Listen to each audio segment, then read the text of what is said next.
A Mafia boss attended a memorial to pay for his sins. Then a 4-year-old boy grabbed his coat and whispered, "Daddy." The child held half of a pendant he'd given his wife, the one who died 5 years ago. The rain hammered against Dominic Valenti's black coat as he stood at the edge of Brooklyn Community Center, hood pulled low over his face. Inside, candles flickered around a photograph of 8-year-old Marcus Chin, an innocent kid who'd been walking home from school when Dominic's men decided to settle a debt with bullets instead of words. Collateral damage, they'd called it. Dominic called it what it was: murder. He shouldn't be here. A man like him, the Valenti family boss, the shadow that made grown men check their locks twice, didn't attend memorials for the people his empire destroyed. But lately, sleep came harder. The faces of the dead appeared more clearly. Maybe it was age catching up, or maybe it was the 5-year hole in his chest that never quite healed. He slipped an envelope thick with cash into the donation box near the entrance. Blood money couldn't bring the kid back, but it might keep his younger sister fed for a few years. It was the least he could do. The most he could do would be to put a bullet in his own skull and spare the world one more monster. Dominic turned to leave, ready to disappear into the storm, when something tugged at his coat. He looked down. A small boy, no more than 4 years old, stared up at him with enormous brown eyes that seemed too old for his tiny face. The kid wore a wrinkled blue jacket and clutched a stuffed rabbit, missing one ear. His dark hair stuck up in wild directions, and his cheeks were streaked with tears. "Daddy." The word hit Dominic like a blade between the ribs. He froze, rain streaming down his hood, heart suddenly pounding in a way that had nothing to do with danger and everything to do with impossibility. "Kid, I'm not." Dominic started, but his voice died in his throat. The boy held up his small fist and opened it slowly. Dangling from his fingers was half of a silver pendant, broken cleanly down the middle, the jagged edge catching the candlelight from inside. Dominic recognized it instantly because he designed it himself 6 years ago. A custom piece. One of a kind. 2 halves that fit together to form a complete heart, with tiny vines etched along the edges. He'd given it to his wife, Aria, the night he proposed. Dominic's hand moved automatically to his pocket, pulling out a leather wallet. Hidden behind his ID was the other half of that same pendant, the piece he'd found in the wreckage of the car explosion that took Aria from him 5 years ago. The piece that proved she was dead. Except now, impossibly, a 4-year-old boy stood in front of him, holding the other half. "Where did you get that?" Dominic's voice came out rough, dangerous. The boy didn't flinch. "Mama gave it to me," she said. "She said if I ever get lost, find the man with the other half." His bottom lip trembled. "Are you my daddy?" Dominic's mind raced through calculations he didn't want to make. Aria had been 3 months pregnant when she died, when he thought she died. If somehow, impossibly, she'd survived. If she'd given birth, this boy would be exactly the right age. "What's your name?" Dominic knelt down, ignoring the rain soaking through his pants. "Luca," the boy hiccuped, wiping his nose with his sleeve. "Luca Rossi." Rossi. Aria's maiden name. Dominic's chest tightened. "Where's your mama, Luca?" "She had to go away. Miss Angela is watching me." But Luca's eyes filled with fresh tears. "But I can't find her. Everyone's crying about Marcus, and I got scared, and then I saw you," and he held up the pendant again. "Mama said you'd protect me." Before Dominic could respond, a woman in her 50s rushed out from the community center, relief flooding her face. "Luca." "Oh, thank God." She scooped the boy into her arms, then noticed Dominic. Her expression shifted to suspicion. "Who are you?" Dominic stood slowly, keeping his face shadowed. "I found him outside. He seemed lost." "I'm so sorry." Angela hugged Luca tighter. "His mother had to travel for work, left him with me for a few weeks, but he's been so anxious since she left." She studied Dominic more carefully. "Wait, are you family?" "You must be. Luca never talks to strangers, but he went right to you." Dominic's mind spun. He should walk away. Forget he saw this. But Luca was staring at him over Angela's shoulder, still clutching that pendant, and Dominic couldn't make his feet move. I might be, he said carefully. Did his mother leave any information? Contact details. Angela hesitated, then made a decision. Come inside. I have some of Luca's things in the office. Maybe you can help me figure out how to reach her. She was supposed to call 3 days ago and never did. 3 days. The same amount of time Dominic's informants had been reporting unusual movement from federal safe houses in the area. He followed Angela inside, Luca watching him with those two knowing eyes. The office was cramped, filled with filing cabinets and children's drawings taped to the walls. Angela set Luca down and pulled a small backpack from under her desk. The police said I should wait one more day before filing a missing person report, but I'm worried. She's never been late before. Angela unzipped the bag. Maybe there's something in here that... Oh. A photograph slipped out and landed face up on the desk. Dominic's world tilted. In the photo, Arya, smiled at the camera, alive and real, holding a baby wrapped in a blue blanket. She looked thinner than he remembered, with shorter hair and shadows under her eyes, but it was unmistakably her. Written on the back in her handwriting, Luca, 6 months old. We survived. The date stamp read 2 years after the night Dominic had buried an empty casket with her name on it. That's her, Angela said softly. Luca's mother. Do you know her? Dominic couldn't speak. Couldn't breathe. 5 years of grief, of rage, of slowly dying inside, and she'd been alive. Alive and hiding and raising their son without him. Sir? Angela touched his arm. Are you all right? A window shattered.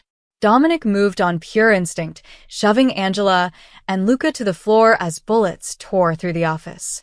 Glass exploded. Wood splintered.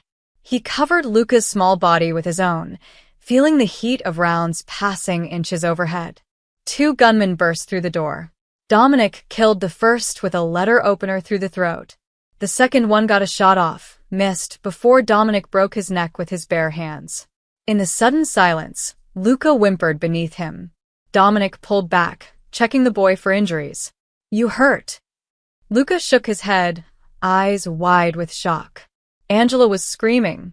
Dominic grabbed Luca and the backpack, then noticed something that made his blood run cold. Both dead gunmen wore tattoos on their wrists. The Valenti family crest. His own men had just tried to kill his son. Someone in his organization knew Luca existed and wanted him dead. Listen to me. Dominic pulled Luca close, his voice urgent. I'm going to keep you safe, but we have to go. Right now. Luca nodded, trusting him instantly in the way only children can. As sirens wailed in the distance, Dominic Valenti disappeared into the rainy Brooklyn night with a son he never knew existed, holding half of a broken pendant and a photograph of the wife who'd been dead for 5 years. And somewhere out there, Arya was alive. Someone was going to pay for every single day they'd kept her from him, starting with whoever sent those gunmen. Dominic's safe house in Red Hook smelled like rust and old concrete. He'd bought the warehouse years ago under a shell company, one of a dozen escape routes scattered across the city for moments exactly like this. No one in the family knew about it.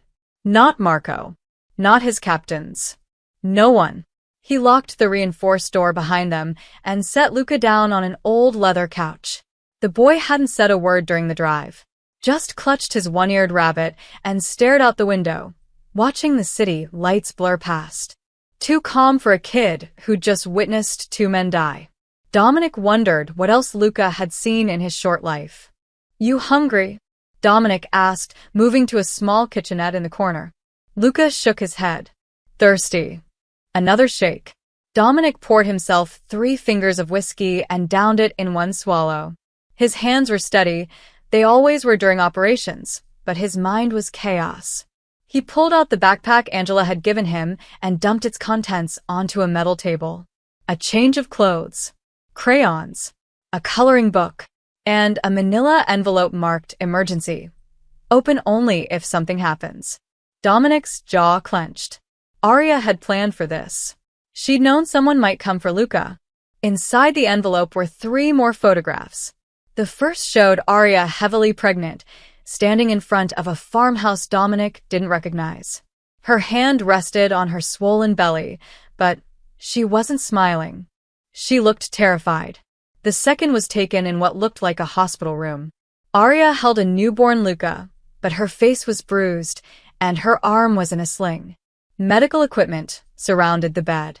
The date stamp read 5 years ago, exactly 1 week after the car explosion. The third photograph made Dominic's blood turn to ice. It showed Arya from behind, running through a parking garage while carrying infant Luca. In the background, slightly out of focus but unmistakable, stood a man in a dark suit. Even blurred, Dominic recognized the gold cufflinks, the particular way he stood with his weight on his left leg. Marco Valentí. His brother. She said bad men wanted to take me away. Dominic spun around. Luca had moved silently off the couch and now stood beside the table, staring at the photographs. What else did your mama say? Dominic knelt down to the boy's eye level, keeping his voice gentle despite the fury building in his chest. Luca picked up the hospital photo. She told me I was born too early, that she had to hide because someone wanted to hurt us. He looked at Dominic with those ancient eyes. She said my real daddy didn't know about me, that he would have protected us if he knew. She's right, Dominic's voice cracked. I would have burned this entire city down to keep you safe. Are you really my daddy? Dominic pulled out both halves of the pendant. He fitted them together. They matched perfectly, forming a complete silver heart. Yeah, kid. I really am. Luca threw his small arms around Dominic's neck. The hug was awkward, unexpected. Dominic hadn't held a child since he was a child himself. But after a moment, he wrapped his arms around his son and held on tight, feeling something break open in his chest that had been locked away for 5 years. Where's Mama now? Luca whispered against his shoulder. I don't know yet, but I'm going to find her. Dominic pulled back, gripping Luca's small shoulders. I need you to tell me everything you remember, every place you've lived, every person who helped you. Can you do that? Luca nodded seriously. Mama said if something bad happened, I should remember everything. Smart woman. Arya had trained their son to survive. For the next 20 minutes, Luca talked. He described moving every few months, New Jersey, Connecticut, Pennsylvania. Always new apartments. New names. His mama worked as a waitress, a store clerk, whatever paid cash. They never stayed anywhere long enough for him to make friends. She got hurt last month, Luca said quietly. Some men found us in Philadelphia. We ran, but Mama fell down the stairs. She was bleeding a lot. Dominic's fists clenched. Then what happened? A nice doctor helped us. He drove us somewhere far away and said Mama needed surgery. Luca's eyes welled up. She told me to stay with Miss Angela for a little while. She promised she'd come back. Did she say where she was going? Luca shook his head. But she gave me this. He reached into his jacket pocket and pulled out a small piece of paper, folded many times. Dominic unfolded it carefully. Inside, in Arya's handwriting, was a single line. Boston Memorial. Room 847. Dr. Chun. If emergency, use name Sarah Mitchell. Below that, coordinates. Latitude and longitude. And at the bottom, words that made Dominic's heart stop. I never stopped loving you. Forgive me. He checked his watch. Nearly midnight. Boston was 4 hours away. Dominic looked at Luca, who had curled up on the couch with his rabbit, exhaustion finally overtaking adrenaline. The boy's eyes were already closing. 4 hours to Boston. 4 hours to get answers. 4 hours to find out why his brother had tried to kill his pregnant wife and had been hunting their son ever since. Dominic pulled out his encrypted phone and sent a single message to his most trusted contact, a former cop who owed him 3 life debts. Need full background. Boston Memorial Hospital. Dr. Chun. Patient Sarah Mitchell. Room 847. Now. The response came back in 2 minutes. Room registered to Federal Witness Protection. High security. She's there. Federal Witness Protection. Arya had gone to the feds. The woman he'd loved, the woman who'd known every dark corner of his empire, had turned informant. Dominic should feel betrayed. Should feel rage. Instead, staring at his sleeping son, He felt only one thing: the desperate need to reach her before whoever had sent those gunmen finished the job. Marco wanted them dead. And Marco was probably already moving. Dominic had 4 hours to get to Boston. He hoped to God that would be enough. The FDR drive was empty at 2 in the morning. Dominic pushed his black Audi through the rain, keeping one eye on the rearview mirror and the other on Luca, who slept in the back seat, buckled in tight. They'd made it 30 miles when Dominic noticed the headlights. 2 cars, staying exactly 3 lengths back, matching his speed when he accelerated, slowing when he slowed. Professional tail. Dominic cursed under his breath. Someone had found them faster than he'd anticipated. He checked his phone. The GPS tracker was off, the SIM card destroyed. They couldn't have followed him digitally, which meant someone had been watching the Red Hook warehouse. Waiting. His mind raced through possibilities. Only 3 people knew about that location, and 2 of them were dead. The third was Marco. Dominic's hands tightened on the wheel. His brother had always been thorough. If Marco wanted Luca dead badly enough to risk open warfare within the family, he'd have backup plans. Layers of surveillance. Men positioned at every bolt hole Dominic might use. Kid Dominic kept his voice calm. Wake up. Luca stirred, rubbing his eyes. Are we there? Not yet. Listen carefully. In about 30 seconds, things are going to get loud. I need you to lie down on the floor and stay there until I tell you it's safe. Understand? Luca's eyes went wide, but he nodded and slid off the seat onto the floor, hugging his rabbit. The headlights behind them suddenly accelerated. Dominic floored it. The Audi surged forward, engine roaring. 80 miles per hour. 90. 100. The pursuing vehicles matched him easily. High-performance engines, probably modified. Not standard family cars. Marco had sent his best. The highway curved ahead. Dominic waited until the last possible second, then yanked the wheel hard right, taking the exit ramp at a speed that made the tires scream. The car behind him tried to follow and nearly flipped, spinning out across 2 lanes. 1 down. The second vehicle recovered quickly, cutting across the shoulder to stay on him. Dominic recognized the make now, a black Mercedes S-Class with reinforced panels. The same model Marco used for high-risk operations. They were entering the Bronx. Narrow streets. Dense buildings. Better for evasion, but also more civilians. Dominic made a split-second decision and turned down a service road behind an industrial complex. Abandoned at this hour. No witnesses. The Mercedes followed. Dominic slammed the brakes, spinning the Audi 180 degrees. The Mercedes driver reacted too slowly.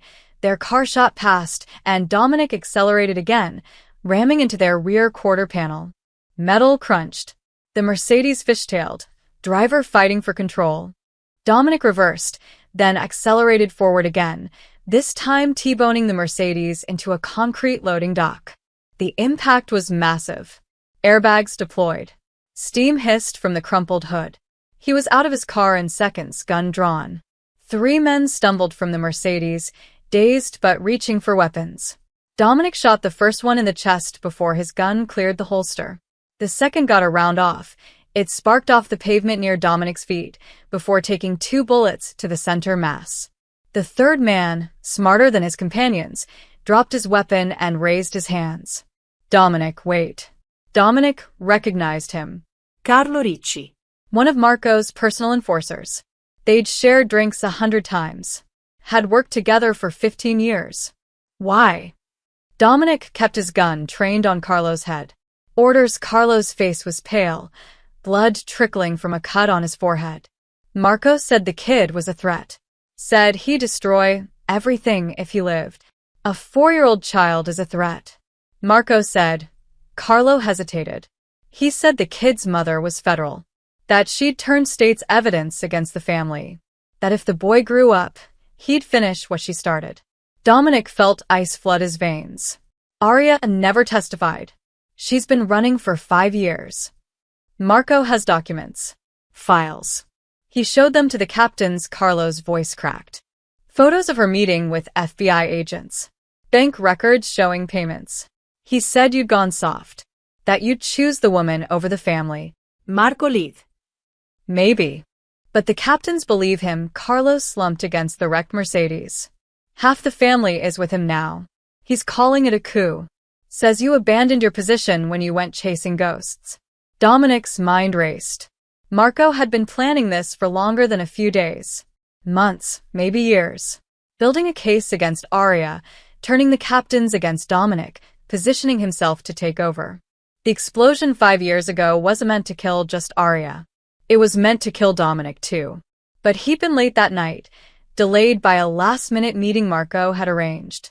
When Dominic arrived, he found the car already burning, Arya's pendant in the debris. Marco had tried to kill them both. When Arya survived, he'd spent 5 years hunting her. Where is he now? Dominic demanded. The mansion. Calling a family meeting for tomorrow night. He's going to officially. Carlos stopped, staring past Dominic. Behind you. Dominic spun. A fourth man, the Mercedes driver, had crawled from the wreckage with a shotgun. His face was a mask of blood, but his eyes were clear and focused on the Audi. On Luca. The driver pumped the shotgun. Dominic fired 3 times, but the angle was wrong, the shots going wide as he tried to move between the gunman and his son. The driver's finger tightened on the trigger. A small explosion of glass and steel. Then the driver collapsed, a knife buried in his throat. Carlos stood there, arms still extended from the throw, breathing hard. I got kids too, he said quietly. I won't kill children. Not for Marco. Not for anyone. Dominic lowered his gun slightly. You just signed your own death warrant. Yeah, Carlo looked at the bodies around them. But at least I'll die clean. Dominic made a decision. He pulled out a card with a number on it. Call this man. Tell him Dominic sent you. He'll get you out of the city. Carlo took the card, then met Dominic's eyes. Marco's not just after the kid. He's got someone watching Boston Memorial. If you go there, you're walking into an ambush. I know. You're going anyway. She's my wife. He's my son.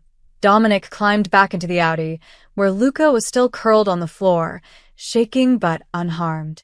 Family is worth dying for. Carlo nodded slowly. The old Dominic Valeni would have killed me and everyone I loved for betraying him. Maybe I'm not that man anymore. Good, Carlo said. That man was a monster. Dominic drove away, leaving Carlo alive in a junkyard of bodies, and pointed the Audi north toward Boston. Toward Arya. Toward whatever trap Marco had waiting. They stopped at a rest area just past New Haven as dawn broke across the horizon. Luca had been quiet for the last hour, staring out the window with a blank expression that worried Dominic more than tears would have. Dominic bought coffee for himself and hot chocolate for Luca from a vending machine. They sat at a concrete picnic table while early morning commuters passed by, oblivious to the bloodstains Dominic had scrubbed from his hands in the restroom. Those men wanted to hurt me, Luca said finally, wrapping both hands around the warm cup. Dominic didn't lie to him. Yes. Because of Mama? Because of me, Dominic met his son's eyes. Because of what I am, what I've done. Luca took a sip of hot chocolate considering this. Mama said you were a king, that you ruled a kingdom, but kingdoms are dangerous places. Despite everything, Dominic almost smiled. Arya had always had a way with words. She's not wrong. She also said you were a good man who made bad choices. The smile died. What else did she tell you about me? Lucas set down his cup carefully. She said you didn't know bad men hurt her. That if you knew, you would have saved us. He looked up at Dominic. She wasn't mad at you.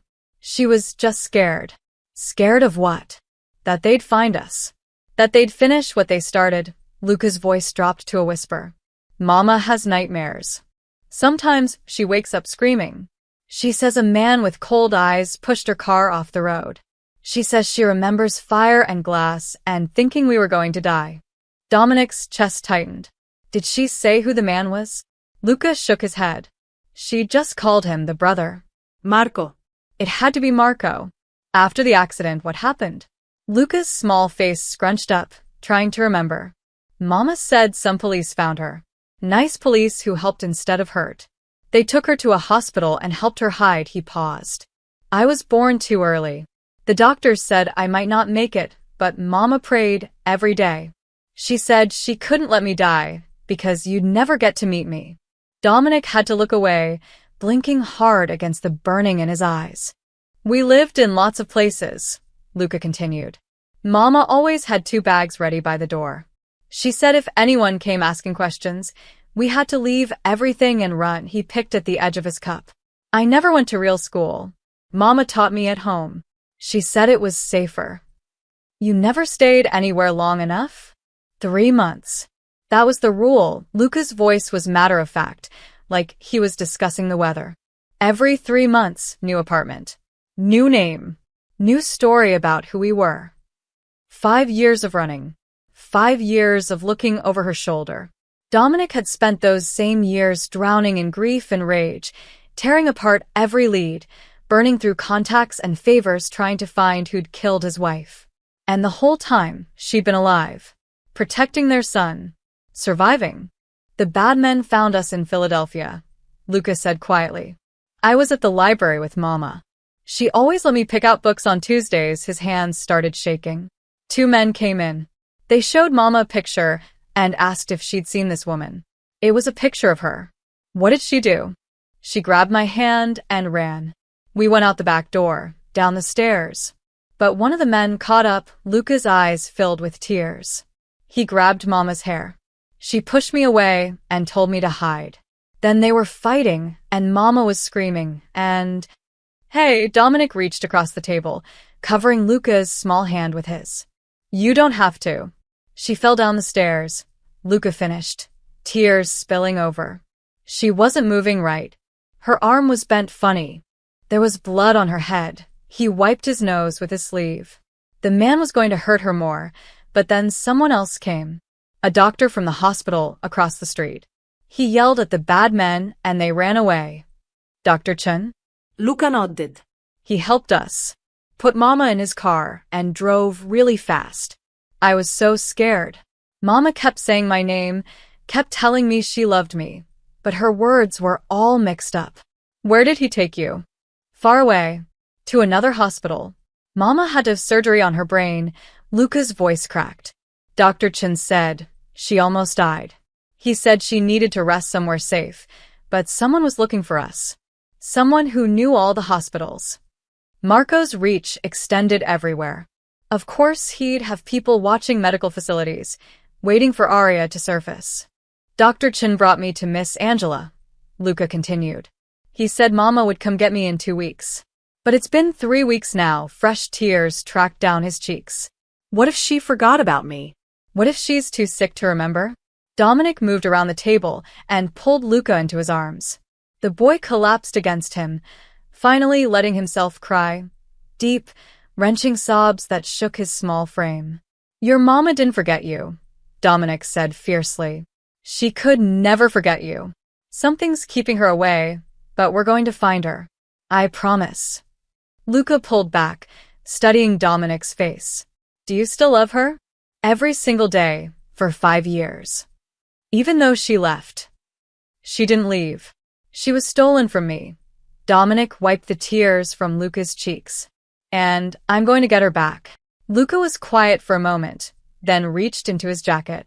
He pulled out the broken pendant and pressed it into Dominic's palm. Mama said this would lead me to you. Maybe it can lead us to her. Dominic turned the pendant over in his hand. The silver caught the early morning light, and he noticed something he'd missed before, tiny engravings along the broken edge. Numbers and letters. Too small to read with the naked eye. Coordinates. Aria had encoded GPS coordinates into the pendant itself. Dominic pulled out his phone and entered the numbers carefully. A location marker appeared on the map. Boston Memorial Hospital. But not the main building. The psychiatric ward in the East Wing. Aria wasn't just injured. She was being held in the secure wing where they kept federal witnesses with mental trauma. Behind locked doors and armed guards. Marco knew exactly where she was. And Dominic was walking straight into whatever trap his brother had prepared. He looked at Luca, who watched him with absolute trust, and made his decision. Let's go find your Mama. Dominic didn't go to Boston. Not yet. Not while Marco was expecting him to run straight into the trap.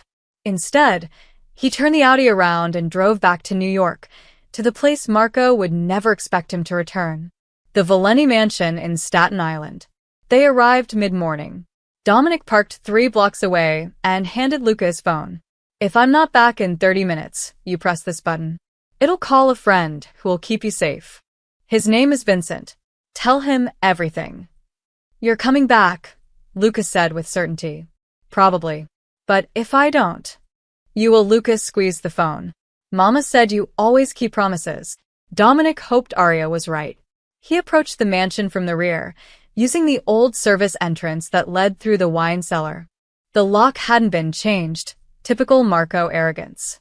His brother probably assumed Dominic was halfway to Boston by now, desperate and reckless. Good. Let him think that. The cellar was dark and cool. Dominic moved silently up the stone steps, past the kitchen where staff were preparing lunch, through the servants' corridor to the private wing. His wing. The rooms Marco had no doubt already claimed as his own. Voices echoed from the study. Confirm the target is en route to Boston. He took the bait. Marco's voice. Smooth. Confident. And the boy. Another voice. Angelo Russo, one of the captains. Dead by now. Carlo's team was instructed not to leave witnesses. Dominic's jaw clenched. Carlo had saved Luca's life, which meant Marco didn't know his plan had failed. What about the woman? Angelo asked. Still breathing, unfortunately. The feds moved her to the psychiatric ward after her suicide attempt. Suicide attempt. Dominic's blood ran cold. Arya had tried to kill herself. She's too valuable to eliminate yet, Marco continued. She knows account numbers, offshore holdings, every dirty secret Dominic ever kept. Once we extract the information, we'll stage another attempt. This time successful. And if Dominic reaches her first, he won't. I've got 8 men in that hospital. The moment he shows his face, they'll put him down. Marco's voice turned cold. My brother's been a ghost for too long. Time he joined his wife in the grave, where they both should have stayed 5 years ago. Dominic stepped into the doorway. Funny. I was thinking the same thing about you. Marco spun, hand reaching for the gun in his shoulder holster. He froze when he saw Dominic's weapon already aimed at his head. Angelo Russo stood slowly, hands visible. The old captain had always been smart enough to know when he was outgunned. Marco's surprise lasted only a second before his expression smoothed into something almost amused. You're supposed to be halfway to Boston. Change of plans. Dominic stepped into the room, kicking the door shut behind him. Funny thing happened last night. Someone sent a kill team after my son. Your son? Marco's eyebrow raised. The bastard child of a federal informant? That's not your son, Dom. That's a liability. He's 4 years old. Old enough to testify when he's 18. Marco leaned against the desk, too casual. You really want to bet the entire Valeni empire on the hope that Mommy didn't poison him against us? Arya never testified. You made that up. Did I? Marco pulled a folder from the desk drawer, tossing it onto the surface between them. See for yourself. Dominic didn't take his eyes off Marco, but Angelo picked up the folder and flipped through it. His face darkened. There are photos here, Angelo said quietly. Her with FBI agents. Bank transfers. Signed statements. All forgeries, Dominic said. Arya was 3 months pregnant when you tried to kill her. She never had time to meet with anyone. Marco's smile faltered. She was meeting with them before that. For months. Prove it. Show me one piece of evidence that isn't fabricated. The car explosion that you orchestrated. Dominic took a step closer. You pushed her off the road. You meant to kill us both that night, but you only got her car. I was late because you arranged a last-minute meeting, remember? Convenient timing. Angelo's hand moved toward his gun. Dominic shifted his aim. Don't, Dominic warned. He's lying, Marco said sharply. Angelo, he's desperate. Grasping at. Why did you do it? Dominic's voice was deadly quiet. Was it the Empire? You wanted to be boss that badly? Marco's mask finally cracked. You were leaving. Don't pretend you weren't. I heard you that night, on the phone with Arya, talking about going legitimate, selling off the businesses, walking away from everything our father built. So you tried to murder my pregnant wife. I tried to save this family. Marco slammed his hand on the desk. You were going soft. A wife, a baby, next thing, you'd be turning state's evidence yourself just to keep them safe. You'd have destroyed everything. I loved her. Exactly, Marco's eyes blazed. Love makes men weak. Makes them stupid. Look at you now, throwing away your life for a woman who's been hidden for 5 years. A woman who's so broken she tried to slit her wrists rather than face you again. The words hit like bullets. You're lying. Am I? Marco's smile returned, cruel. Dr. Chen's report is very detailed. Your precious Arya took a razor to her arms 3 days ago. Said she couldn't run anymore. Said she was tired of being afraid. Said, and this is my favorite part, that she'd rather die than let you find out what she'd become. Dominic's hands shook. What did you do to her? Nothing. The 5 years of running did all the work. Constant fear. No money. No friends. Raising a child alone while looking over her shoulder, Marco shrugged. Turns out psychological torture is just as effective as the physical kind. Angelo set down the folder. Marco, if what Dominic says is true. It's not, Marco's voice turned sharp. And even if it was, what does it matter? She's a security risk. The boy is a security risk. Dominic chose them over us. That makes him a risk too. I'm your brother. You stopped being my brother the day you put that ring on her finger. Marco's hand moved faster than Dominic expected, pulling his gun. Angelo drew his weapon at the same time. For a frozen moment, 3 guns were aimed, 3 fingers on triggers. This ends one of 2 ways, Marco said. You walk away right now. Disappear. Take your broken family and run. I'll let you live for old time's sake. And option 2. We settle this the old way. Winner takes everything. Angelo's gun shifted, aiming at Marco. Boss, I can't let you. Marco shot him. 1 bullet through the heart. Angelo collapsed without a sound. Dominic pulled his trigger, but Marco had already moved, diving behind the desk. The shot splintered wood where his head had been. You always were too slow, little brother. Marco fired twice. Dominic dropped behind a leather chair, rounds punching through the fabric inches from his face. The family's already mine, Marco called. Half the captains are waiting downstairs. They think you called this meeting. They think you're about to confess you've been compromised. They'll never follow you. They already do. Want to know the beautiful part? Marco's voice moved, circling. While we've been talking, my men in Boston just received their go order. They're walking into that hospital room right now. By the time you get there, if you get there, your precious Arya will be bleeding out in her bed. Dominic's heart stopped. Marco laughed. Run, little brother. Run fast. Maybe you'll make it in time to say goodbye. Dominic made his choice. He fired 3 rounds into the window behind Marco, then turned and ran, not toward his brother, but toward the door. Toward the car. Toward Luca. Toward Boston. Behind him, Marco's laughter echoed through the mansion. That's right. Run. Just like she did. Dominic burst through the front door as captains poured in from the dining room. He didn't stop. Didn't explain. Just ran. 3 blocks. Luca sat in the passenger seat exactly where Dominic had left him. Drive, Dominic commanded, climbing behind the wheel. We're going to Boston. Right now. Is Mama okay? Dominic pressed the accelerator to the floor. She will be. I promise. But even as he said it, he wasn't sure he believed it. 4 hours to Boston. Marco's men had a 30-minute head start. Dominic broke every speed limit between New York and Boston. The Audi's engine screamed as he pushed it past 120 miles per hour on empty stretches of I-95, weaving through traffic like a needle through fabric. Lucas stayed silent, sensing the urgency. He clutched his rabbit and watched the world blur past. Dominic's phone rang. Vincent, his most trusted contact. Talk, Dominic answered, not slowing down. Boston Memorial is crawling with activity. 3 SUVs arrived 20 minutes ago. At least 8 men in suits entered through the East Wing.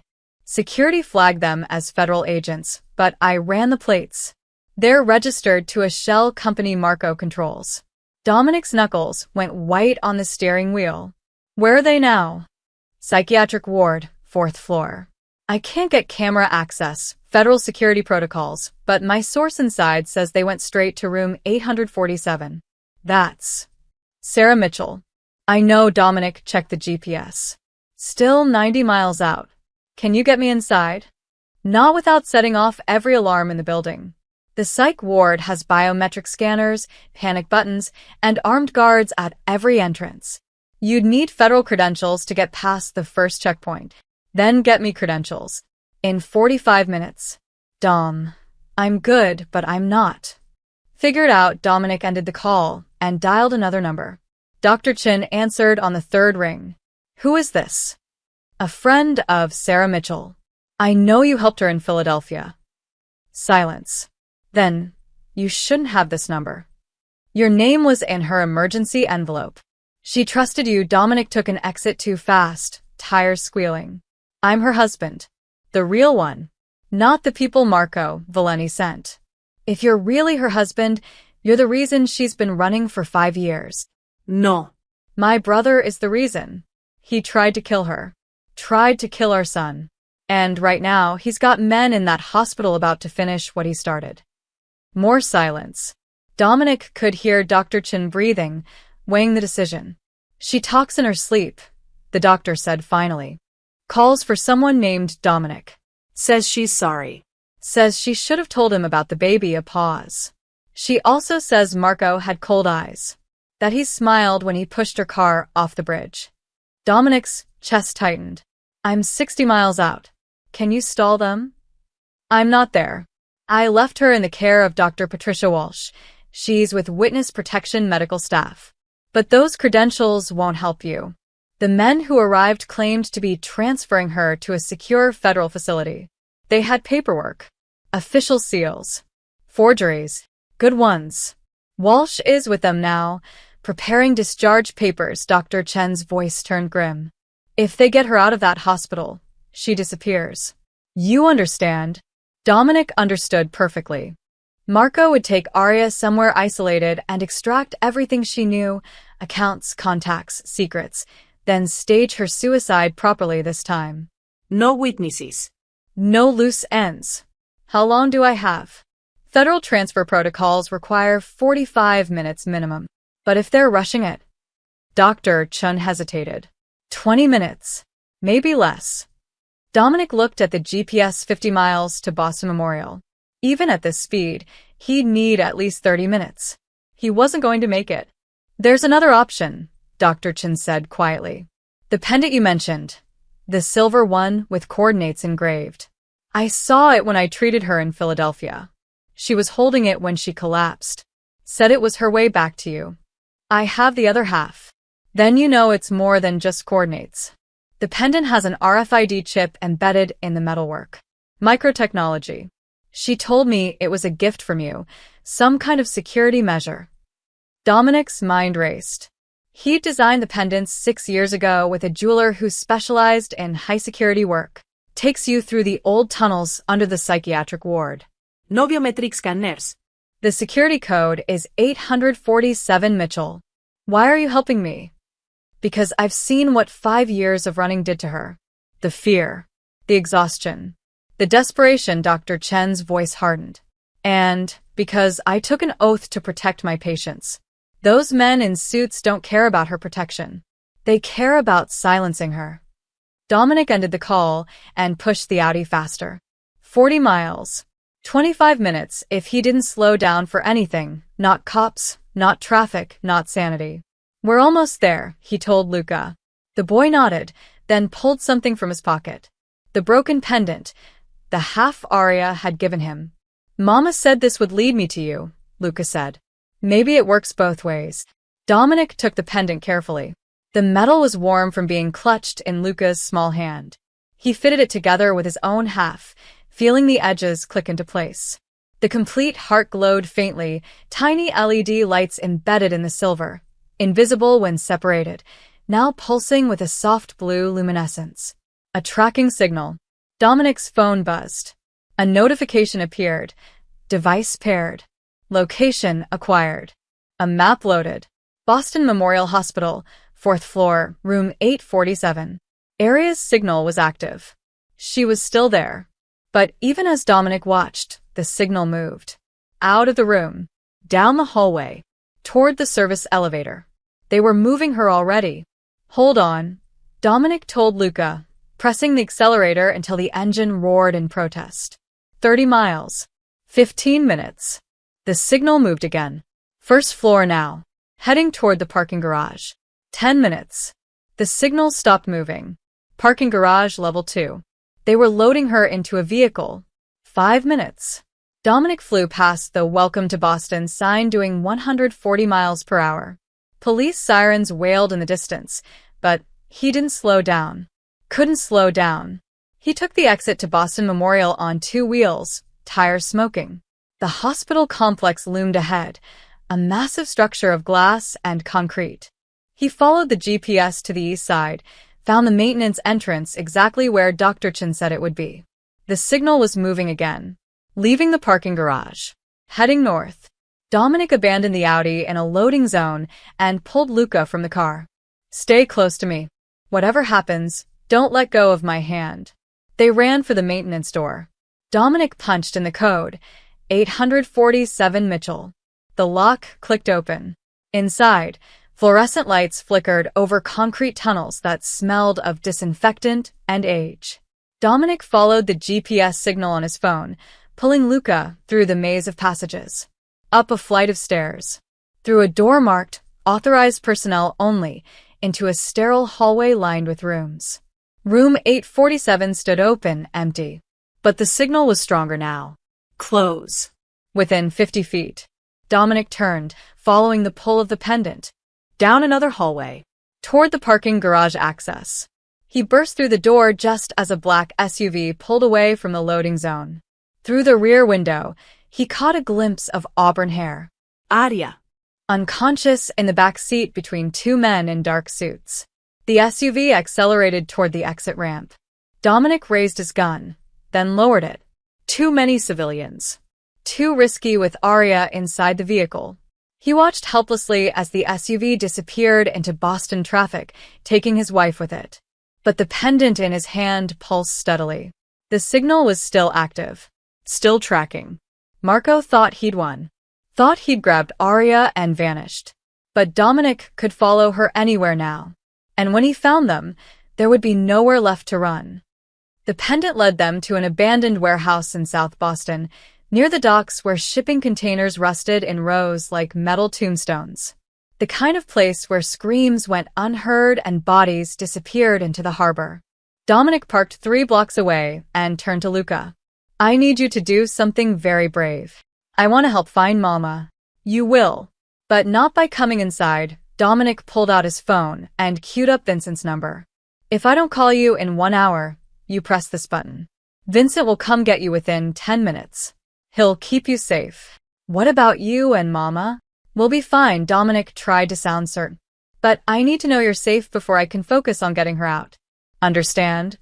Luca's eyes filled with tears, but he nodded. 1 hour. 1 hour. Dominic kissed his son's forehead, the first time he'd done so, and climbed out of the car. The warehouse loomed against the gray sky. 2 guards stood outside the main entrance, smoking cigarettes and checking their phones. Sloppy. Marco had gotten too confident. Dominic circled to the back where rusted fire escapes climbed the brick walls. He scaled the metal ladder silently, testing each rung before committing his weight. The 3rd floor window was broken, covered only by cardboard and duct tape. Inside, the warehouse was a maze of rotting crates and old machinery. Water dripped somewhere in the darkness. Dominic moved like a shadow, gun drawn, following the pendant's signal. Voices echoed from below. Don't care what Marco said. She's not talking. Then make her talk. He wants the account numbers before we dispose of her. Dominic peered through a gap in the floorboards. The ground level had been cleared of debris, creating an open space lit by harsh work lights. 4 men in suits stood around a metal chair. Arya was tied to it. Even from this distance, Dominic could see the changes 5 years had carved into her. She'd always been slender, but now she looked fragile, all sharp angles and hollow cheeks. Her auburn hair, once long and glossy, had been cut short and showed threads of premature gray. Bruises darkened her wrists where the ropes bit into skin. But her eyes, those green eyes that haunted his dreams, still burned with the same fierce intelligence he'd fallen in love with. One of the men grabbed her face roughly. "Last chance, sweetheart. The offshore accounts in the Caymans. What are the access codes?" "Go to hell," Arya spat. He backhanded her. Her head snapped to the side, blood trickling from her split lip. Dominic's finger tightened on the trigger, but he forced himself to wait. For men. For bullets. No margin for error. Not with Arya in the crossfire. "Marco said you might be difficult," another man said, pulling out a syringe. "This will loosen your tongue. Or stop your heart. 50-50 odds. Let's find out which." He moved toward Arya. Dominic didn't wait anymore. He dropped through the weak floorboards, landing in a crouch 15 feet from the group. The first man died before anyone registered the threat, bullet through the temple. The second turned, reaching for his weapon. Dominic shot him twice in the chest. The third man grabbed Arya, using her chair as a shield. "Drop it or she dies." Dominic's aim never wavered. "You're going to die either way. Question is whether you do it quickly or slowly." Dom. Arya's voice cracked his name like a prayer and a curse. You're real?" "I'm real." Her eyes widened, filling with tears. No. "No, you can't be here. It's a trap. Marco knew you'd." The man holding her pressed a gun to her temple. "Shut up. Let her go," Dominic said quietly. "You walk away alive. That's the only deal on the table. Marco pays better." "Marco's dead," the lie came smoothly. "I killed him 3 hours ago in the Valeni mansion. You're working for a ghost." Doubt flickered across the man's face. He glanced at his companion, the fourth man who'd been silent, standing in the shadows. That man stepped into the light. "Dr. Chun." "You," Dominic breathed. "Me." The doctor's smile was cold. "You really thought I'd help you? That I'd betray Marco for some touching story about lost love?" Arya's face crumpled. "David, you said, you promised you'd keep me safe. I kept you alive. That was the deal. Alive long enough for Marco to extract what he needed, then stage a proper suicide," Dr. Chin shrugged. Fédéral Witness Protection paye adéquately. "Marco pays substantially better." "You son of a..." "Careful, Dominic. My associate's finger is very twitchy." Dr. Chin pulled out his own weapon. "Here's what's going to happen. You're going to drop your gun and kick it over here. Then you're going to call whoever's watching your son and tell them to bring the boy here." Dominic's blood went cold. "He doesn't know about Luca, don't I?" Dr. Chin laughed. "Marco's known about the boy since Philadelphia. Why do you think we waited so long to move on Arya? We were hoping she'd lead us to him. But you've been surprisingly efficient at hiding. No matter. The tracker we placed in your car 3 hours ago tells us exactly where he is." The Audi. Dominic had been so focused on following the pendant signal, he'd never checked his own vehicle. "Bring him here, or Arya dies. You have 5 minutes to decide." Dominic looked at Arya. She shook her head frantically, tears streaming down her face. Don't you dare. Let me die, but keep him safe. Promise me, Dom, promise." The man holding her struck her again, harder. She slumped forward, barely conscious. Dominic's world narrowed to a single point of burning rage. "For minutes," Dr. Chin said pleasantly. Dominic's mind raced through options. He could shoot Dr. Chin, probably take down the man holding Arya before the trigger was pulled. Probably. But that was a risk he couldn't take. Unless he didn't have to. "All right," Dominic said slowly. "I'll call. But I need my phone." Inside pocket. Carefully. Dominic reached into his jacket with 2 fingers and pulled out his phone. But instead of dialing Vincent, he pressed a different contact. One programmed for emergencies. The pendant around his neck, the one connected to areas, suddenly emitted a high-pitched frequency. Ultrasonic. Inaudible to most people. But Marco's men had installed audio sensors throughout the warehouse as backup security. The frequency hit those sensors like a bomb, triggering every alarm simultaneously. Sirens wailed. Lights blazed. Chaos erupted. The man holding Arya turned toward the noise. Dominic shot him between the eyes.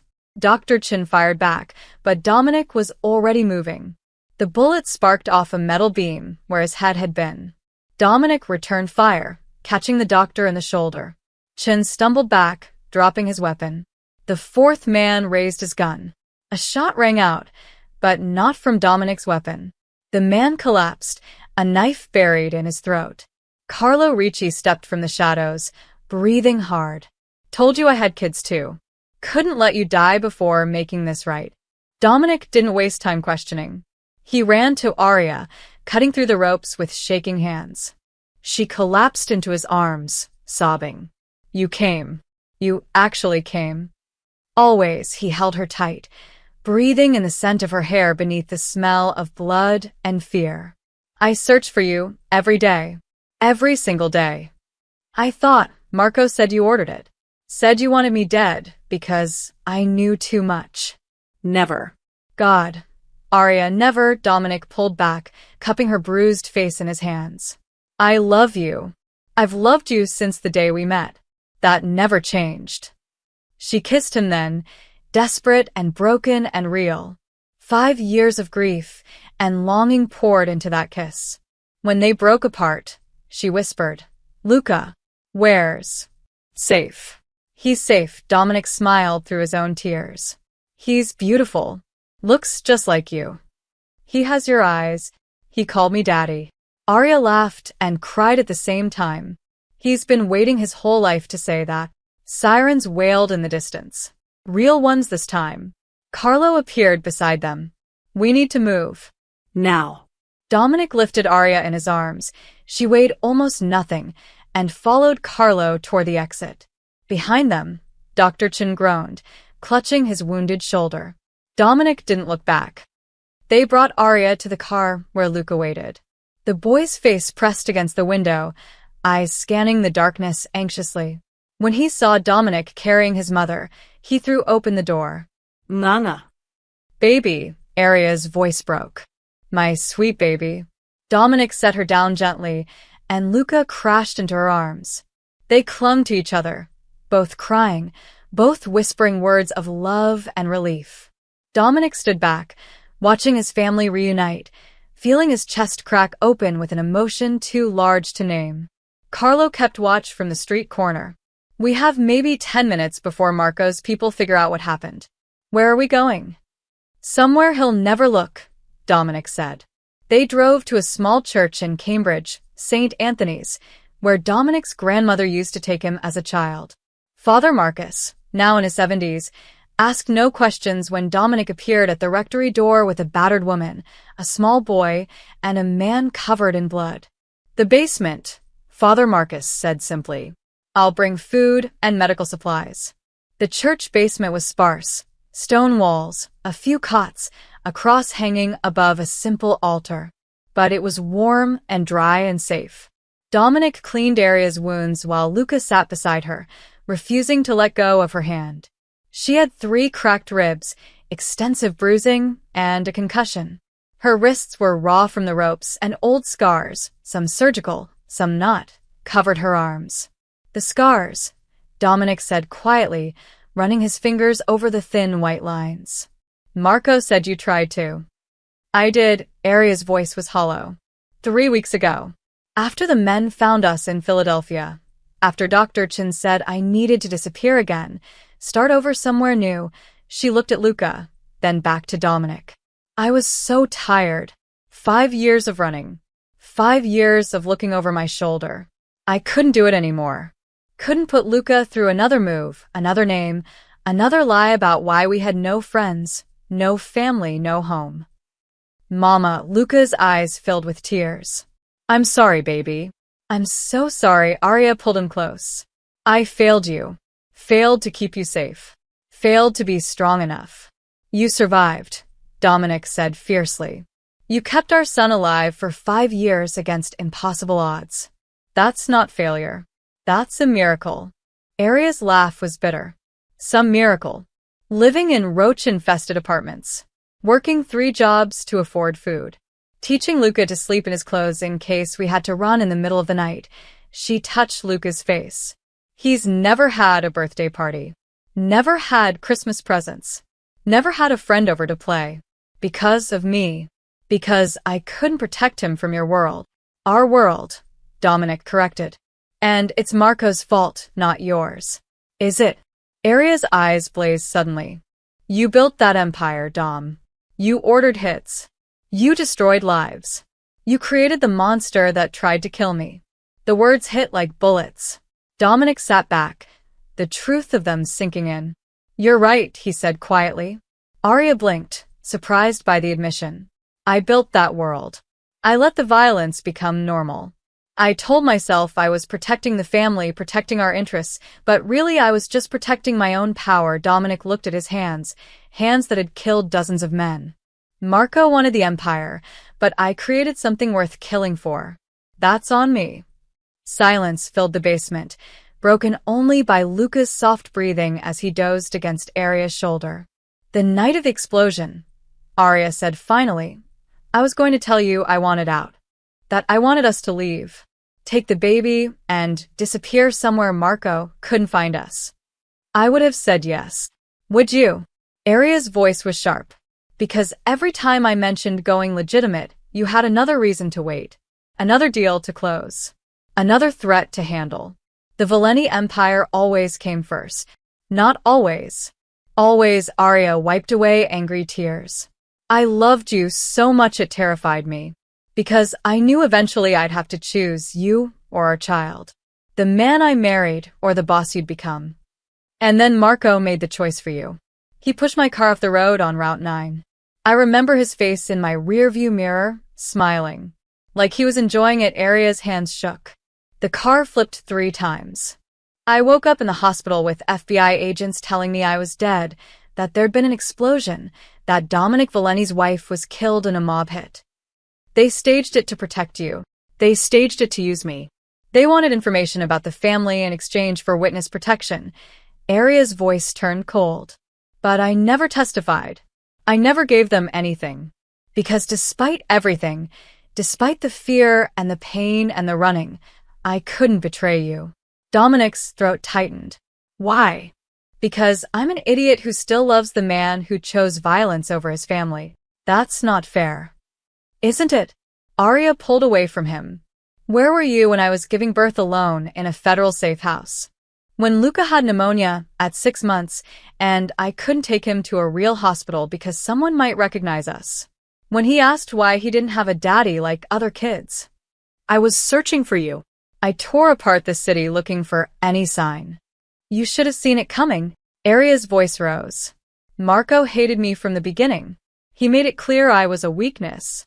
And you ignored it because you wanted to believe family meant something in your world. It does mean something.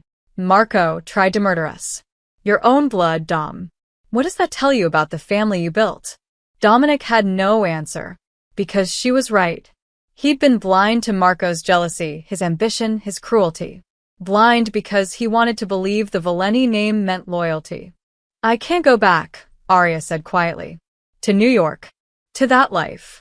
I won't raise Luca around men who solve problems with bullets. I'm not asking you to. Then what are you asking? Dominic looked at his sleeping son, then at the woman who'd sacrificed everything to keep him safe. I'm asking for a chance to make this right. To be the man you needed 5 years ago. The father Luca deserves. How? Marco knows about us now. He'll never stop hunting. Then I'll stop him. Permanently. Arya's eyes widened. You're going to kill your own brother. He stopped being my brother the moment he tried to kill my family. And then what? You take over the empire? Keep the cycle going? No, Dominic pulled the Valeni crest ring from his finger, the symbol of his authority, his power, his entire identity, for 15 years. I destroy it. All of it. Burn the empire to the ground and make sure no one can rebuild. You'd give up everything. I already lost everything 5 years ago. Or I thought I did. Dominic took Aria's scarred hands in his. You and Luca, you're what matters. The only thing that matters. I choose you. I choose him. I choose family over empire. Over power. Over everything Marco ever wanted me to be. Aria studied his face for a long moment, searching for lies, for false promises. If we do this, if I give you another chance, you have to swear something. Anything. Luca never learns about the life you led. He grows up normal. Safe. Away from violence and blood and fear. I swear it. And if you can't keep that promise? Aria's voice was steeled beneath the exhaustion. If the violence finds us again, I take Luca and disappear. For good this time. No pendants. No tracking. No second chances. The ultimatum hung between them like a blade. Dominic could lose them again. Could fail. Could let the monster he'd been destroy the family he was trying to save. But he had to try. Deal, he said.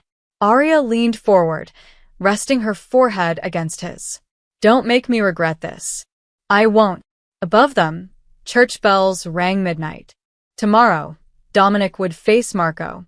Tomorrow, one brother would die. Tonight, he held his family close and prayed he'd live to see them safe. Dominic made the call at dawn. Marco answered on the first ring. I wondered when you'd finally reach out. Manhattan Undergrund dock. Pier 47. Noon, Dominic kept his voice flat, emotionless. You want the offshore accounts? You want the European connections? I'll give you everything. The entire empire. In exchange for safe passage. New identities for me, Aria, and the boy. We disappear. You never hear from us again. Marco laughed. You expect me to believe you'd just surrender? Dominic Valeni, the great Mafia boss, running away with his tail between his legs. I'm tired, Marco. Tired of fighting. Tired of watching people die, Dominic injected just enough defeat into his voice to sell it. You win. You always wanted the throne. Take it. Just let us go. Silence. Dominic could almost hear his brother's mind working, weighing the trap, looking for the angle. How do I know you won't try something? Because I'm bringing Luca. You think I'd risk my son's life on a suicide play? That sealed it. Marco's greed would override his caution. The chance to get everything, the accounts, the contacts, and the leverage of holding Luca would be too tempting to refuse. Noon, Marco agreed. Come alone except for the woman and boy. If I see anyone else, they die first. The line went dead. Aria grabbed Dominic's arm. You're not actually taking Luca. No. But Marco needs to think I am. Dominic turned to Carlo, who'd stayed through the night. Can you make this work? Carlo nodded grimly. My nephew is Luca's age. Same build, same coloring. From a distance, in a hoodie, Marco won't know the difference until it's too late. I don't want anyone else dying for us, Aria protested. No one will die except Marco. Dominic's voice was ice. I promise you. They spent the morning preparing. Carlo brought supplies, weapons, body armor, a detailed layout of Pier 47. Father Marcus watched Luca, keeping him occupied with coloring books while the adults planned murder in the next room. At 11:30, they left for the docks. Manhattan's underground piers were relics from the Prohibition era, massive concrete structures built beneath the city streets, where bootleggers once unloaded illegal cargo. Most had been sealed off decades ago, but the Valeni family maintained access to several for exactly this kind of meeting. Pier 47 was the largest. A vast concrete chamber supported by rusted pillars, lit by sparse industrial lights that created pools of shadow. Water lapped at the loading platforms, and the air tasted of salt and decay. Marco stood in the center with 8 men flanking him, all armed, all watching the entrance. Dominic walked in first, hands visible. Aria followed, and Carlo's nephew, dressed in Luca's blue jacket, hood pulled low, walked between them, head down. That's close enough, Marco called when they were 30 feet away. Dominic stopped. I brought what you wanted. Now honor the deal. Marco smiled, and Dominic saw his brother clearly for the first time, saw the ambition that had curdled into cruelty, the jealousy that had festered into murderous rage. This wasn't the boy who'd taught him to ride a bike. Wasn't the teenager who'd covered for him when their father was drunk and violent. This was a stranger wearing his brother's face. Here's the thing about deals, Dom. Marco pulled out a gun. I don't make them with dead men. His soldiers raised their weapons. Now, Dominic shouted. Carlo's nephew dropped flat. Dominic and Arya dove behind a concrete pillar as gunfire erupted. But Marco's men weren't shooting at them. They were shooting at each other. 4 of Marco's 8 soldiers turned on their companions, cutting them down in seconds.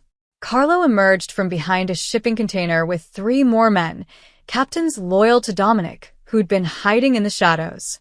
Marco's smile vanished. What? Angelo Russo wasn't the only captain who questioned your story, Dominic said, stepping into the open. Turns out, when you murder a respected soldier in cold blood, people start wondering what else you've been lying about. Marco backed away, firing wildly. His bullets sparked off concrete and steel, hitting nothing. Your forged evidence against Arya? We had it analyzed. Every document, every photo, every bank transfer, all fabricated within the last 6 months. Dominic advanced slowly, deliberately. The captains know the truth now. Know you tried to kill me 5 years ago. Know you've been stealing from family accounts to fund your takeover. They'll never follow you again. Marco's voice cracked. You abandoned them for a woman. No. I chose family over power. There's a difference. Marco's gun clicked empty. He dropped it and pulled a knife. Come on then, little brother. Let's settle this the old way. Just you and me. Dominic handed his gun to Carlo. Everyone back. Dom, don't. Arya started. I have to. Dominic's eyes never left Marco. This ends here. One way or another. The brothers circled each other in the dim light, years of shared history and bitter betrayal crackling between them. Marco struck first, fast, vicious, aiming for Dominic's throat. Dominic blocked, feeling the blade slice across his forearm. Blood welled up, but he ignored it. They fought like they'd been trained as boys, brutal, efficient, no wasted movement. Marco had always been quicker, but Dominic was stronger. The knife changed hands twice, both men bleeding from multiple cuts. I should have killed you too, Marco panted, circling. Should have put you in that car with your pregnant whore. Dominic didn't take the bait. Didn't let rage cloud his judgment. Marco lunged again. This time, Dominic was ready. He caught his brother's wrist, twisted hard until bones cracked, and drove his knee into Marco's ribs. The knife clattered away. Marco collapsed, gasping. Dominic picked up the blade and stood over his brother. Last words. Marco laughed, a wet, painful sound. You think this changes anything? You think you can just walk away from what you built? From what you are? Watch me. You'll always be a monster, Dom. Doesn't matter how far you run. Doesn't matter what new name you take, Marco coughed blood. That little boy will grow up and learn what his father really is. And he'll hate you for it. Maybe, Dominic knelt down, close enough to whisper. But at least he'll grow up alive. Which is more than you gave him a chance to do. He drove the knife into Marco's heart. His brother died with his eyes open, surprise frozen on his face. Dominic stood slowly, dropping the blade. His hands shook, not from fear or regret, but from the weight of what he'd just done. Killed his own blood. Ended the last tie to the life he'd known. Carlo approached carefully. It's done, boss. I'm not your boss anymore. Dominic looked at the assembled men, 4 captains, 6 soldiers, all watching him with uncertain eyes. The Valenti Empire ends today. Distribute the money to the families of everyone who died because of our wars. Burn the records. Destroy the connections. Anyone who wants out gets clean passage. Anyone who wants to rebuild. He looked at Marco's corpse. You'll end up like him. One of the captains stepped forward. What about you? I'm dead. Dominic pulled off the Valenti crest ring and dropped it into the harbor water. Dominic Valenti died today. Tell whoever asks that Marco killed me. Tell them we destroyed each other. Tell them whatever you want." He walked back to Arya, who stood holding Carlo's nephew by the shoulders. She searched his face for something. Remorse, hesitation, the man she remembered. "Is it finished?" she asked quietly. "It's finished.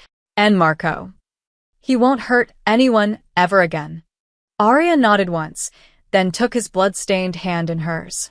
"Then let's go get our son and leave this city behind." They walked out of Pier 47 together, leaving behind the Empire, the crown, and the ghost of the man Dominic used to be. Behind them, Marco's body cooled in a pool of blood while his kingdom crumbled to dust. The Valenti mansion burned at midnight. Dominic stood in his brother's study, Marco's study now, filled with his papers and plans, and methodically destroyed 15 years of criminal enterprise. He fed documents into the fireplace one by one, watching offshore account numbers and blackmail files and carefully coded ledgers curl into ash. Carlo worked in the next room, downloading encrypted files onto drives that would be anonymously delivered to the FBI, the IRS, and 3 different news organizations. Names of corrupt officials, records of bribes, evidence of murders dating back 2 decades. The Valenti Empire wouldn't just fall. It would be scorched from existence. "This is everything?" Arya asked from the doorway. She'd refused to wait at the church, insisted on seeing this through. "Everything I can find." Dominic threw another folder into the flames. Marco kept backup records in safety deposit boxes across 3 states, but without the account numbers, they're useless. "And the captains?" Meeting at the old warehouse in Queens. Carlo's handling it. Dominic turned to face her. "I gave them a choice. Walk away clean with enough money to start over, or stay loyal to a dead king and face what's coming when these files go public. Will they walk? Most will. The smart ones, anyway." He pulled out a leather journal, his father's, passed down when the old man died. "A few will try to rebuild. They'll fail. The prosecutors will have enough evidence to bury them for life." Arya moved closer, watching the flames devour decades of crime. "Your father built this empire." "My father was a brutal bastard who beat his sons and murdered his enemies." Dominic threw the journal into the fire. "I spent 20 years trying to prove I was better than him. Turns out I was just better at hiding the monster." "You're not a monster." "I've killed 37 people, Arya. I remember every face. Every name." Dominic's voice was hollow. "Some deserved it. Most were just in the wrong place when I decided violence was the answer. That's not something you come back from." "So, what? You'll just carry that guilt forever?" "If that's what it takes to make sure Luca never walks this path, yes." Arya was quiet for a moment, then reached into her jacket and pulled out a photograph. The one from the hospital, holding infant Luca after the explosion. "Do you know what I thought about in that hospital bed?" she asked softly. "While federal agents told me I had to disappear, had to let everyone think I was dead. I thought about this, about showing our son this picture someday and telling him about his father. The man who built an empire but would have burned it all for his family. I didn't burn it. Marco tried to kill you, and You loved me enough to walk away." Arya looked at him with those green eyes that still undid him. 5 years ago, you weren't ready. The empire mattered too much. The power, the respect, the legacy, you couldn't let it go. But now..." She touched his face. "Now you're feeding it to the flames without hesitation. Because I finally understand what I should have seen 5 years ago." Dominic covered her hand with his. "Power is nothing. The empire is nothing. Without you and Luca, I'm nothing." The fire crackled, consuming the last of the records. Downstairs, glass shattered. Voices shouted. Dominic tensed, reaching for his gun. "Stay behind me." They moved into the hallway. Below, in the mansion's grand foyer, 4 men in FBI jackets were spreading through the rooms with weapons drawn. Federal agents. "If anyone's in the building, show yourself." Dominic and Arya exchanged a glance. The anonymous tip about Marco's files must have worked faster than expected. "We can't be found here," Arya whispered. They moved silently through the back hallways, the same passages Dominic had used as a boy to avoid his father's drunken rages. Out through the servants' quarters, into the garden where manicured hedges created shadows deep enough to hide in. Behind them, more federal vehicles pulled up. Dozens of agents. This wasn't a simple raid. This was a full-scale takedown. They reached the garden wall, and Dominic boosted Arya over before pulling himself up. On the other side, Carlo waited with a nondescript sedan. The captains? Dominic asked. 6 took the money and disappeared. 3 stayed to rebuild. Carlo's expression was grim. I gave them your warning. They wouldn't listen. Then they'll face what's coming. Carlo ande Dominic ad Affelbeg. New identities. Birth certificates, social security cards, driver's licenses, complete backgrounds that'll hold up to federal scrutiny. You're James Mitchell now. She's Sarah. The boy stays Luca. Changing a 4-year-old's name raises too many questions. Dominic opened the bag. 3 passports. A deed to a house in coastal Maine. Bank accounts with enough money to live modestly, but not lavishly. A complete life. Carefully constructed. How did you? I've been preparing this for 3 months, Carlo smiled sadly. Ever since Marco started asking questions about offshore accounts. I knew something was coming. Figured you might need an escape route. Why help me? Because 15 years ago, when my daughter needed a bone marrow transplant and my insurance wouldn't cover it, you paid for everything. Didn't ask for anything in return. Didn't even tell me it was you. I found out later from the hospital administrator. Carlo gripped Dominic's shoulder. You're not the monster you think you are, boss. Monsters don't save dying children. Dominic's throat tightened. Come with us. Start over somewhere safe. Can't. Someone needs to make sure the captains who stayed get what they deserve. Besides, Carlo glanced at the mansion, now crawling with federal agents. I got grandkids in Jersey. Time I retired properly. Spent time with them before I'm too old to play catch. They embraced quickly, both knowing this was goodbye. Take care of your family, Carlo said. You too. Dominic and Arya climbed into the sedan. As they pulled away, Dominic looked back one last time at the Valeni mansion, his childhood home, his prison, his throne room. Smoke poured from the upper windows now, black against the night sky. The fire had spread beyond the study, consuming the entire east wing. The empire was burning. By morning, the FBI would have enough evidence to dismantle what was left of the Valeni organization. The captains would fall. The soldiers would scatter. The carefully constructed criminal network would collapse. And Dominic Valeni would be dead, killed by his brother in a final violent confrontation. That's what the reports would say. That's what the few surviving witnesses would confirm. No one would look for a dead man. Arya took his hand as they drove through the empty streets. No regrets. Dominic thought about the empire, the power, the respect that came with the Valeni name. Thought about the man he'd been. Feared. Powerful alone. Then he thought about Luca's small hand in his, Arya's head resting on his shoulder, the possibility of mornings without violence and nights without blood. No regrets, he said. They drove north, toward the church where their son waited, toward Maine and new names and ordinary lives, toward whatever came after the empire burned. Behind them, Manhattan glowed orange with flames that consumed the past and cleared the way for something new. Something clean. Something like redemption. 3 days later, Dominic stood alone in an empty warehouse in the Bronx, the last Valeni property that hadn't been seized by federal agents.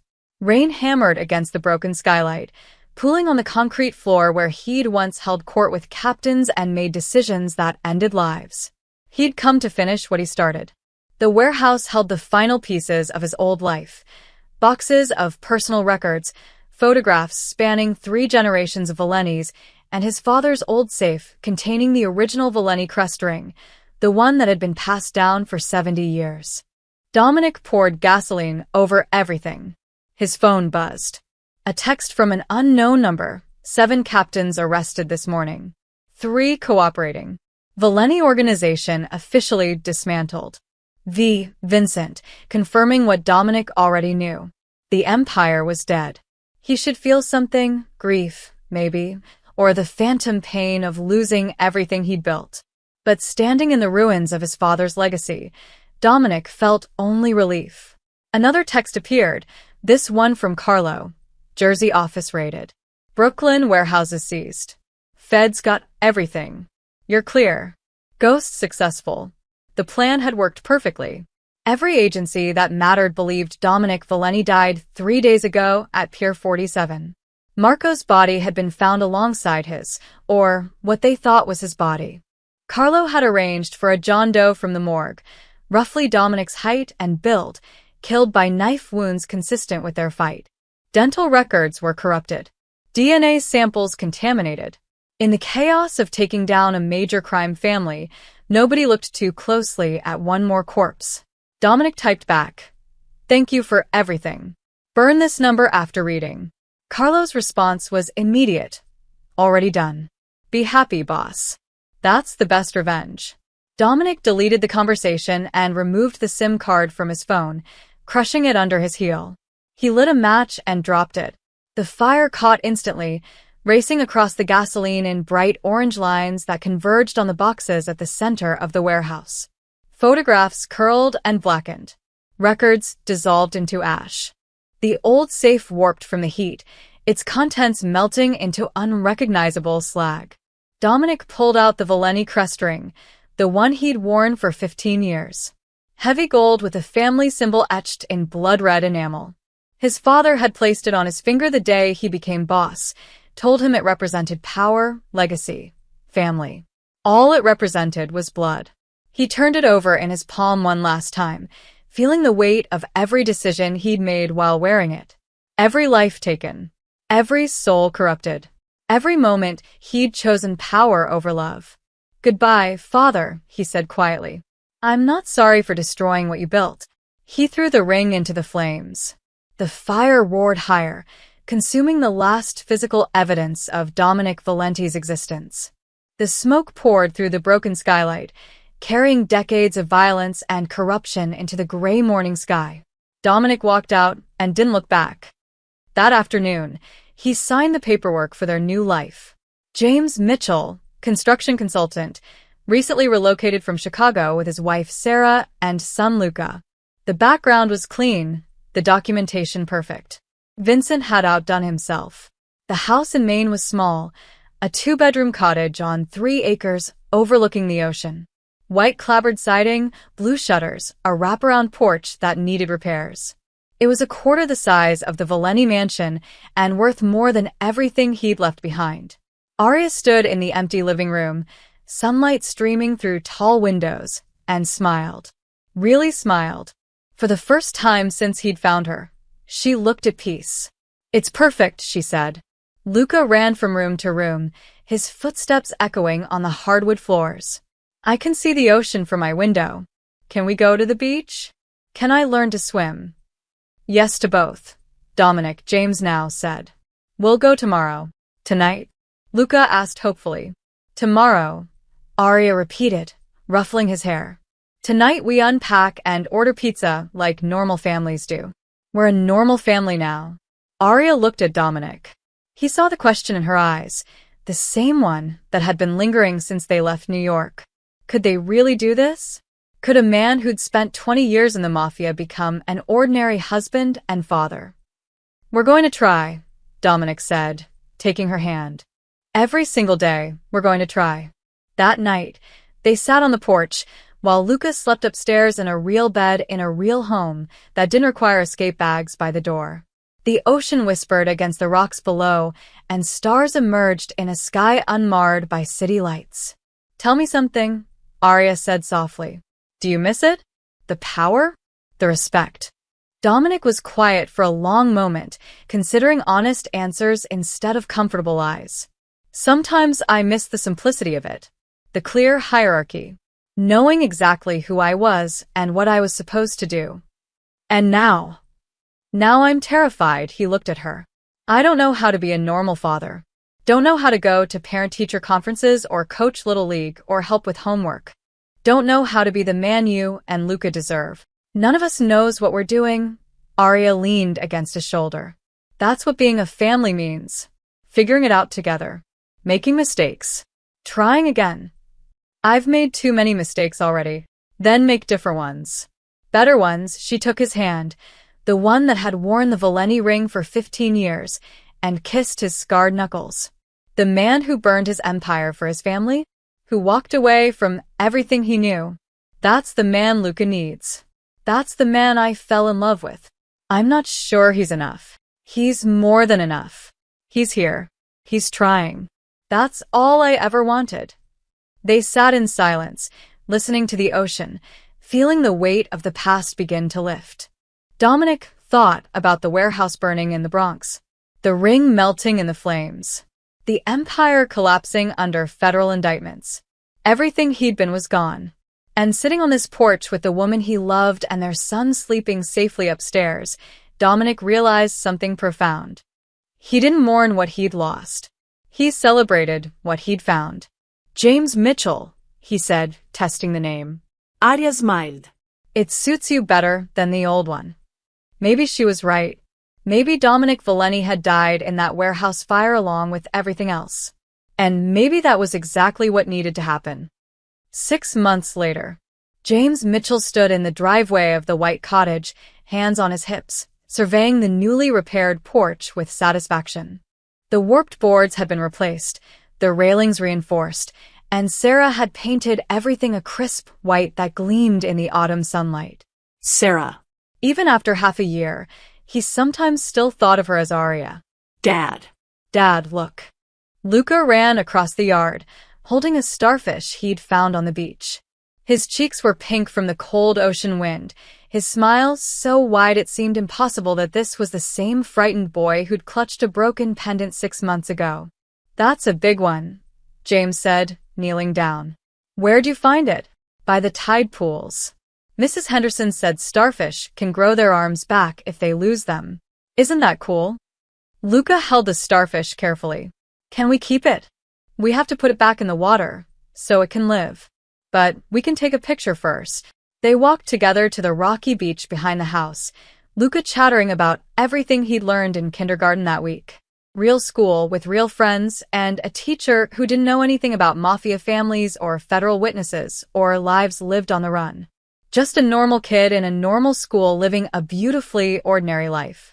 James watched Luca gently return the starfish to a tide pool and felt something break open in his chest. Not pain this time, but overwhelming gratitude. Sarah appeared on the porch, wrapped in a thick sweater, coffee mug in hand.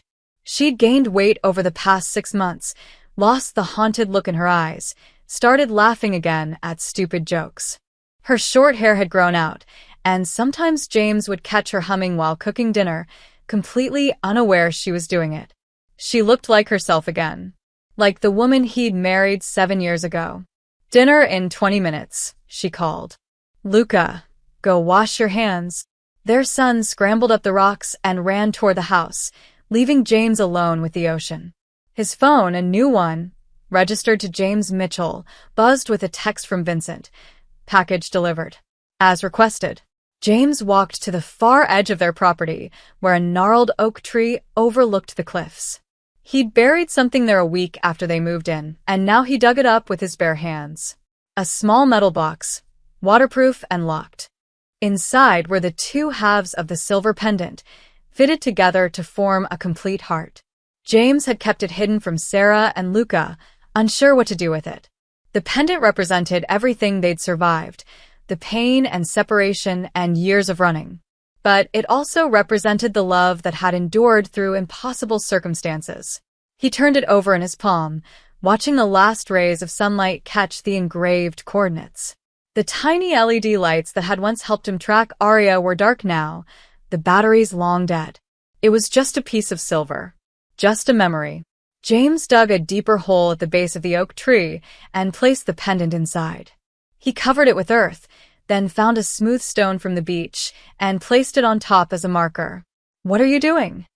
Sarah stood behind him, arms crossed against the wind. Burying the past, James said simply. She moved beside him, looking down at the disturbed earth. The pendant. We don't need it anymore. We're not lost. We're not running, he stood, brushing dirt from his hands. We're exactly where we're supposed to be. Sarah was quiet for a moment. I thought you'd want to keep it. As a reminder. I don't need a reminder. I have you. I have Luca. James pulled her close. I have tomorrow and the day after that and every boring, beautiful, ordinary day for the rest of our lives. She leaned into him, and they stood together watching the sun sink into the Atlantic, painting the sky in shades of orange and gold. Do you think they'll ever find us? Sarah asked quietly. No. Dominic Valenti is dead. Marco is dead. The empire is gone. The few people who knew the truth either went to prison or disappeared. James kissed the top of her head. We're ghosts. And ghosts don't get found unless they want to be. And if someday Luca asks about his real name, about what happened before, we tell him the truth, that his parents loved him so much they burned down their entire world to keep him safe. That family isn't what you're born into. It's what you bleed for. He's going to ask about the scars eventually. The ones on your hands. On my arms. Then we tell him we survived something terrible and came out the other side together. James turned to face her fully. I'm not ashamed of fighting for you. For him. For us. Sarah smiled. That radiant smile that had made him fall in love with her 7 years ago. James Mitchell. Who would have thought a name could change everything? It's not the name. It's the choice to be someone different. Someone better. Are you better? James thought about the man he'd been. Dominic Valenti, Mafia boss, killer, architect of violence. Then he thought about this morning helping Luca learn to tie his shoes. Last week, fixing Mrs. Henderson's broken fence because she was 83 and couldn't do it herself. Yesterday, holding Sarah while she cried about a sad movie, feeling grateful for tears that came from fiction instead of fear. I'm trying to be, he said finally. Every single day, I'm trying. That's all any of us can do. Luca's voice carried from the house. Mom. Dad. Dinner's getting cold. They walked back together, hand in hand, toward the warm light spilling from their home. Inside, Luca had already set the table. Crooked silverware and napkins folded wrong, but done with such pride that Sarah praised him like he'd created a masterpiece. They ate together, laughing at Luca's story about a classmate who'd brought a frog to school. Made plans for Halloween costumes. Argued playfully about whether chocolate or vanilla ice cream was superior. Normal family things. Boring, beautiful, precious things. After Luca was asleep, James stood in his son's doorway watching the boy clutch his one-eared rabbit, completely at peace. No nightmares about men with guns. No fear of running in the middle of the night. Just a child dreams in a home that would still be there tomorrow. We did it, Sarah whispered, appearing beside him. We actually did it. We survived. More than survived. We built something new. Something good. James closed Luca's door softly and followed Sarah to their own room, simple and small and perfect. They lay together in the darkness, listening to the ocean and their son's gentle breathing down the hall. Do you have any regrets? Sarah asked. James thought about the empire burned, the brother killed, the life abandoned. Thought about everything he'd been and everything he'd destroyed to become who he was now. Only one, he said finally. What? That it took me so long to understand what really mattered. He pulled her closer. I wasted years chasing power when everything I needed was right here. Sarah kissed him softly. We have the rest of our lives to make up for lost time. Then let's not waste another second. Outside, the ocean whispered against the rocks. The oak tree stood sentinel over a buried pendant that no one would ever find. And somewhere far away, in a city they'd never return to, the ashes of an empire continued to scatter in the wind. But here, in this small cottage on the coast of Maine, 3 people slept safely under one roof. A father who had learned that strength wasn't measured in power or fear, but in the courage to walk away from everything for love. A mother who had survived impossible odds and refused to let trauma define her future. And a son who would grow up knowing only kindness, safety, and the unshakable certainty that he was loved. They were no longer Dominic, Arya, and the heir to a criminal empire. They were James, Sarah, and Luca Mitchell, an ordinary family living an extraordinary second chance. And that was more than enough. Family isn't what you're born into. It's what you bleed for. The end.